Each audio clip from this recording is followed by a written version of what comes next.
Liebe Genossinnen und Genossen, ich schaue auf die Uhr und ich sehe, was ich geahnt habe.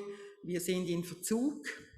Von der Reihenfolge her war es oder ist es in unserer Traktandenliste so, dass ich jetzt gleich mit dem nächsten Traktandum Zukunft der Altersvorsorge hier referieren würde.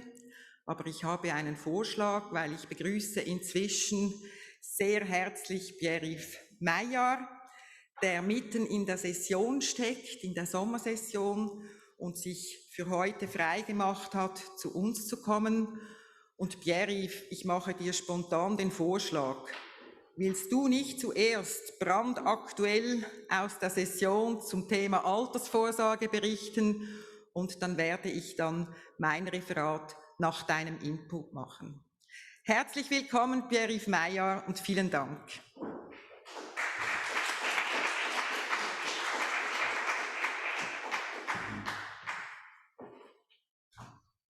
Danke, Christine, danke alle von euch, liebe Genossinnen und Genossen. Es freut mich.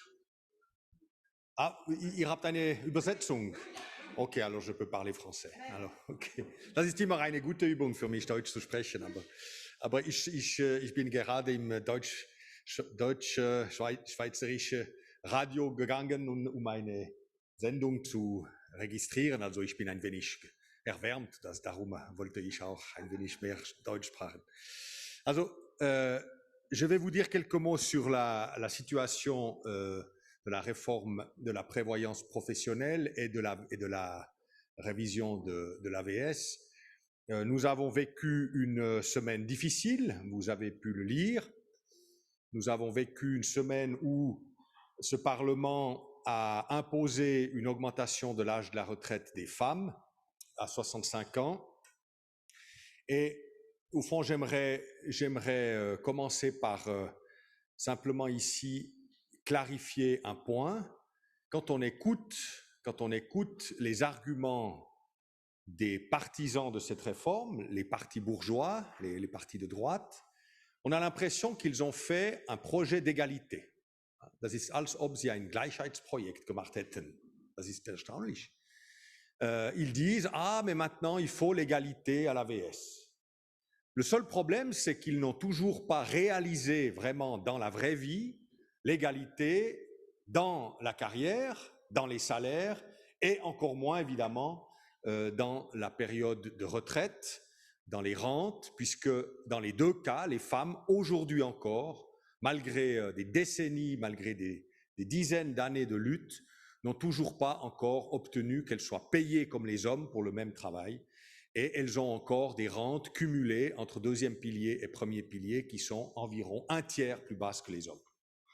Et c'est simplement ça qui est insupportable, qui est inacceptable.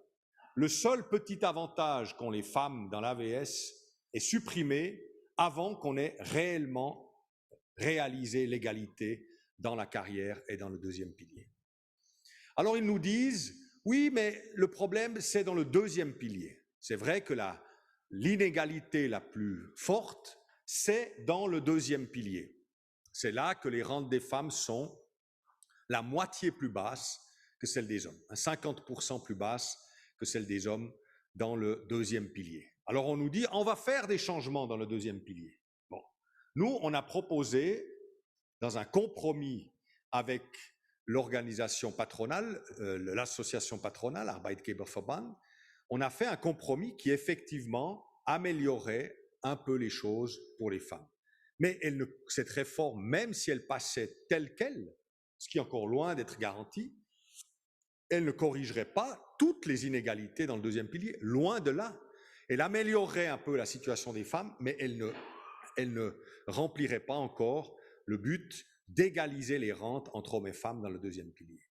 D'ailleurs, c'est très difficile de faire une égalisation des rentes dans le deuxième pilier parce que le deuxième pilier, c'est le résultat, c'est la photographie de toute la carrière.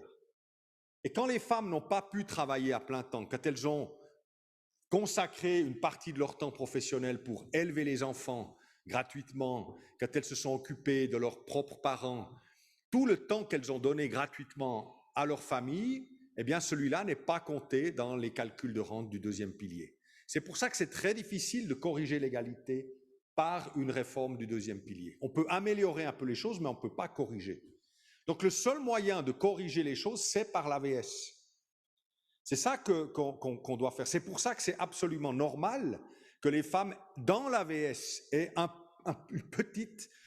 petit avantage. Comme ça, on a une petite chance, disons, d'espérer un jour arriver à une forme d'égalité. Donc il faut travailler dans l'AVS pour corriger les inégalités de la carrière, et pendant le reste des décennies à venir, on espère qu'enfin les femmes auront l'occasion d'accumuler des rentes suffisantes dans le deuxième pilier.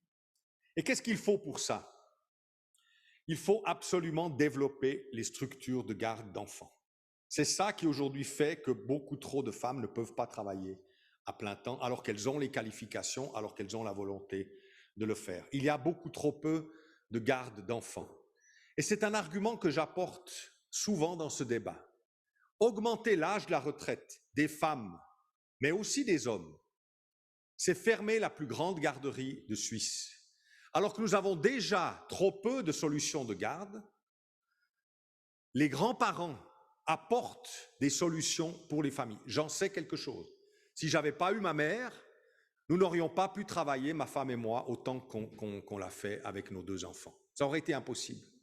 Et vous le savez, vous aussi, je suis sûr beaucoup d'entre vous, vous fournissez cette aide à vos propres enfants.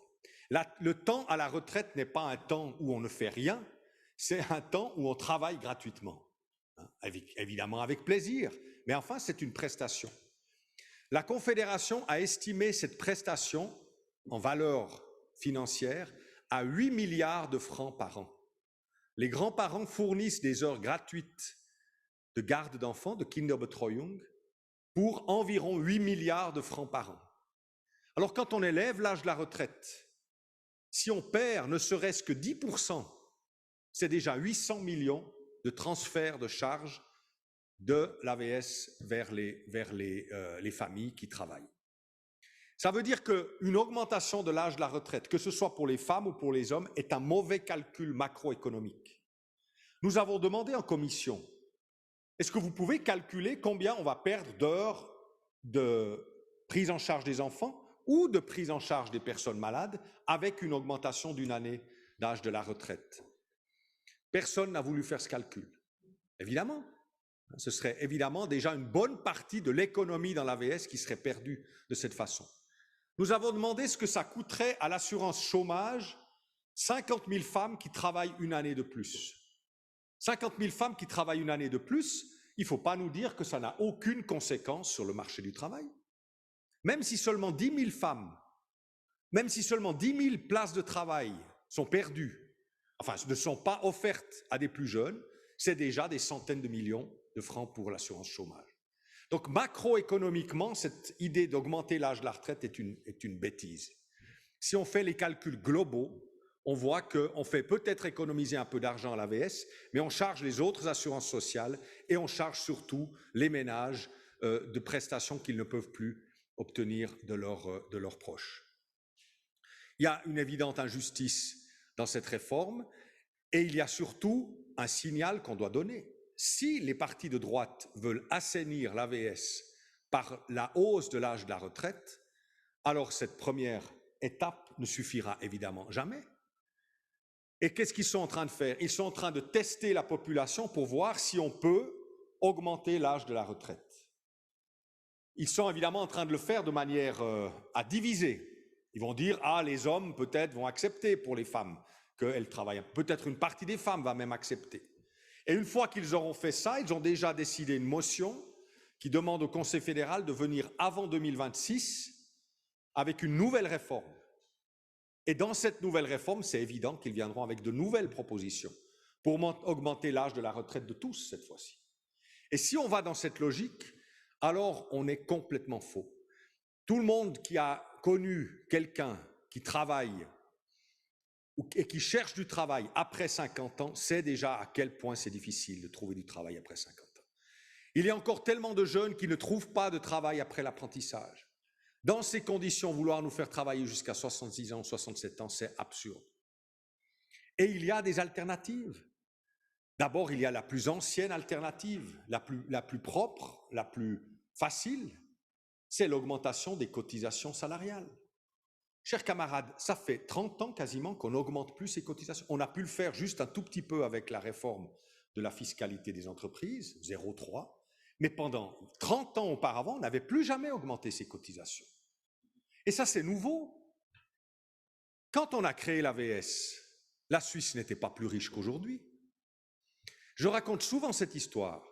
Mon grand-père, c'était un député au Grand Conseil fribourgeois, PAB, SVP, eigentlich. Ça, c'était mon grand-père. Je l'aimais beaucoup, il était de l'autre côté. Mais quand il écoutait les UDC, modernes parler de la politique sociale, il me disait toujours, avec ces fous, aujourd'hui, on ne pourrait même plus faire l'AVS. Et je suis convaincu que c'est vrai. Si aujourd'hui l'AVS n'existait pas et qu'on la proposait au Parlement, ils seraient tous contre. Ils diraient « Oh, wir können das uns nicht leisten ». Ils diraient tous ça. Mais en 1948, quand ils ont fait l'AVS, ils avaient une dette qui était beaucoup plus élevée qu'aujourd'hui.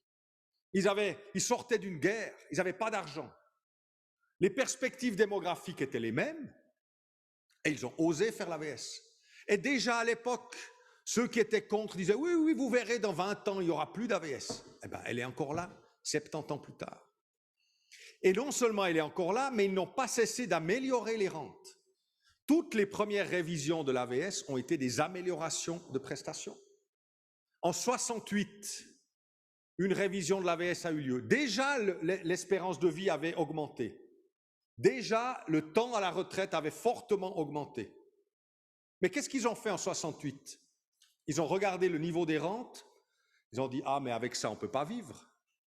Alors qu'ils ont fait une réforme de l'AVS. Est-ce que vous savez ce qu'ils ont décidé ? 80% d'augmentation des rentes. 80% Rentenerhöhung in 68. Et 3 ans plus tard, ils ont refait une réforme.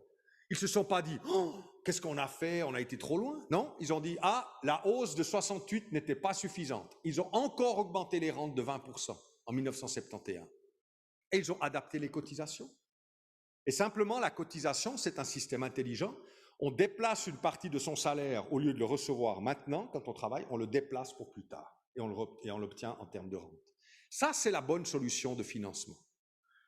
Et si on ne veut pas augmenter les cotisations, il y a depuis quelque temps une nouvelle solution de financement. C'est notre richesse nationale, n'est-ce pas ? Unser Nationalvermögen, unser Volksvermögen, c'est la Banque nationale suisse. Il y a là 1000 milliards de capital qui est stocké. Et, chers camarades, c'est du vrai argent. Ce n'est pas de l'argent de Monopoly, c'est du vrai argent. Ce sont des actions, ce sont des devises. C'est de la vraie richesse. C'est de la vraie richesse qui apporte de vrais bénéfices. C'est tellement vrai que ce bénéfice est redistribué au canton et à la confédération. Donc, ce n'est pas vrai qu'on propose quelque chose de nouveau. La redistribution des bénéfices de la Banque nationale est inscrite dans la Constitution. Le seul problème, c'est que depuis 10 ans, cette redistribution est complètement insuffisante.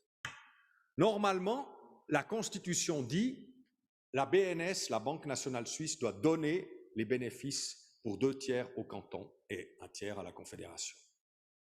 Elle dit, elle doit donner les bénéfices, elle ne dit pas, elle doit donner un jour peut-être plus tard les bénéfices, elle doit les donner tout de suite. Or, depuis quelques années, la BNS a commencé très discrètement, avec l'accord des cantons, à ne plus tout donner. Pourquoi ? Parce que c'est trop d'argent. Parce que les cantons ne sauraient pas quoi faire de cet argent. Ils devraient le stocker dans des comptes épargne, ce qui ferait encore monter la valeur du franc. Donc, la BNS le garde chez elle. Elle a une réserve de plus de 100 milliards pour la distribution future de bénéfices. Et savez-vous quoi ? Entre le 1er janvier 2021 et la fin mars 2021, en 90 jours, la Banque nationale suisse a accumulé 38 milliards, 38 Milliarden Gewinne. Ça nous suffirait pour faire vivre l'AVS jusqu'en 2040, en 3 mois. Alors, est-ce qu'il n'y a pas là une solution pour financer cet AVS ? pour rendre cet argent à la population de la manière la plus simple. C'est ça qu'on propose. On a trouvé une majorité au national avec le SVP et les Verts pour au moins donner les taux négatifs. Et ça, c'est vraiment très logique parce que les taux négatifs sont pris sur les caisses de pension. Avec la solution qu'on propose, ils retournent à l'AVS. On a trouvé une majorité au Parlement. Malheureusement, le PDC et les radicaux veulent faire échouer ce projet au Conseil des États, mais il faudra qu'ils s'expliquent alors après. Pourquoi est-ce qu'ils laissent cet argent dormir à la Banque nationale suisse, alors qu'on en a besoin pour passer cette période démographique difficile? Voilà les choses que je pouvais vous donner comme information. On va évidemment faire un référendum contre cette réforme de l'AVS. On a énormément d'arguments. Bien sûr, ce sera toujours difficile. On nous donne toujours la question de la démographie, n'est-ce pas? Et moi, par rapport à la démographie, je dis toujours la même chose, je dis toujours ça. Ils nous disent, ah, rendez-vous compte, quand on a créé l'AVS, il y avait 6,8 cotisants pour un retraité. Et maintenant, on a seulement 3 cotisants pour un retraité. Donc, ça ne va pas. Et moi, je dis que c'est justement la preuve que ça va.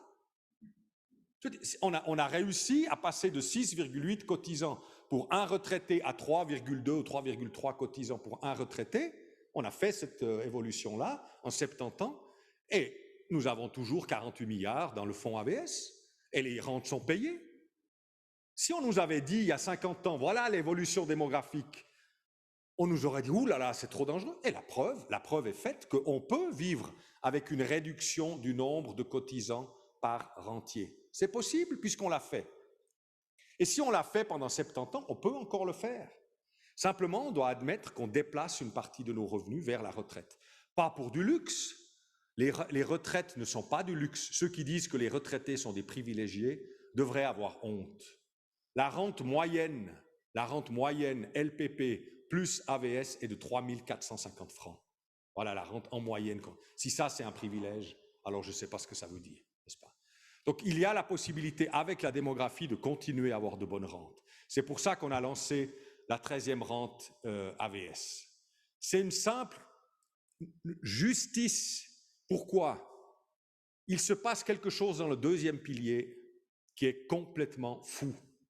Le 2e pilier est en train de vivre une énorme crise. Je vous donne juste un chiffre.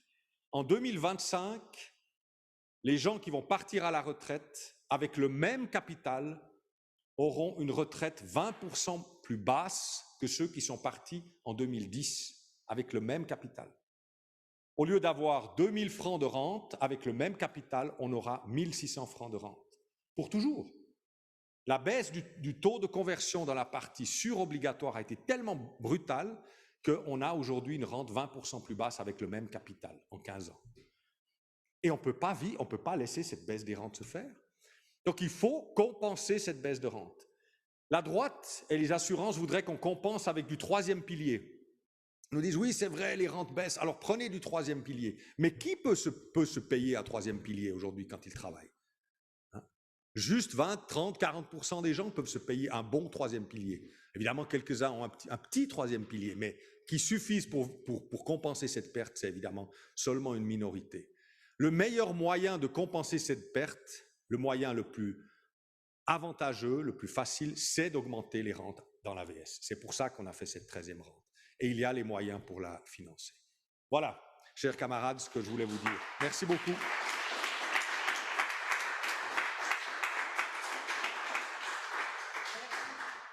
Merci beaucoup, Pierre-Yves Maillard.